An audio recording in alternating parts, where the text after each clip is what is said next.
Faut-il vouloir imposer la vérité? Thèse, la vérité doit être défendue à tout prix. Antithèse, la vérité ne saurait s'imposer par la force. Thèse, il faut vouloir imposer la vérité. En effet, la vérité ne peut être que bonne et utile au genre humain. Mais elle n'est pas évidente pour tout le monde. C'est pourquoi il faut se battre pour elle et, au besoin, l'imposer contre ceux qui persistent dans l'erreur. Premier argument, le philosophe doit enseigner la vérité. Si la vérité était évidente pour tout le monde, il n'y aurait pas besoin de philosophie. Celle-ci est à l'origine une entreprise de recherche de la vérité, une tentative pour distinguer parmi les idéaux que poursuivent les hommes ce qui est vrai de ce qui est illusoire. Une fois la vérité trouvée, le philosophe ne doit pas la garder pour lui seul, mais tenter de la communiquer aux autres hommes pour le bien de tous. Deuxième argument, la vérité est forcément bonne. Il y a une manière très simple de savoir si la vérité que l'on défend mérite d'être imposée. La vérité, comme le dit Platon, n'est que l'un des aspects du bien. Elle ne saurait donc être source de mal. C'est pourquoi les fanatiques qui persécutent et tuent ne peuvent être dans le vrai. Une conviction qui pousse à commettre des crimes ne peut être la vérité. Troisième argument, la vérité est ce qui réussit. C'est dans la pratique qu'il faut que l'homme prouve la vérité, c'est-à-dire la réalité et la puissance de sa pensée dans ce monde et pour notre temps, disent Marx et Engels dans l'idéologie allemande.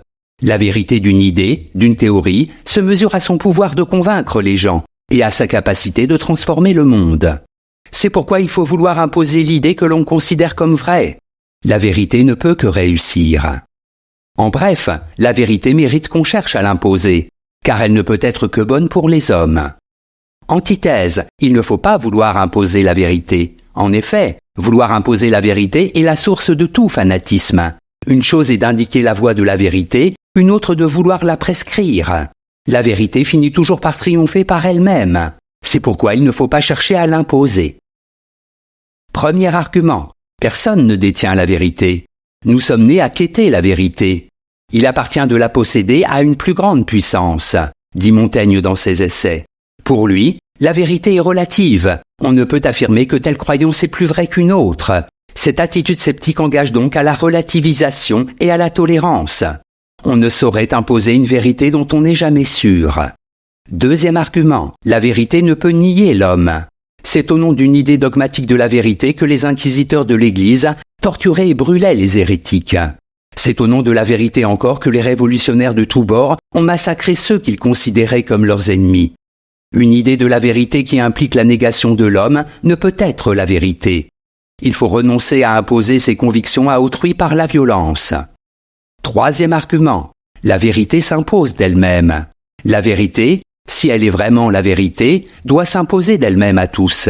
Certes, certains peuvent la refuser si elle contredit leurs intérêts, si elle s'oppose aux vérités officielles qui servent de justification à tout pouvoir. Mais la vérité digne de ce nom n'a rien à voir avec le pouvoir. Elle est désintéressée. Elle s'impose à l'esprit par la seule force de l'évidence, sans contrainte. En bref, la vérité ne saurait justifier aucune violence à l'encontre de l'être humain.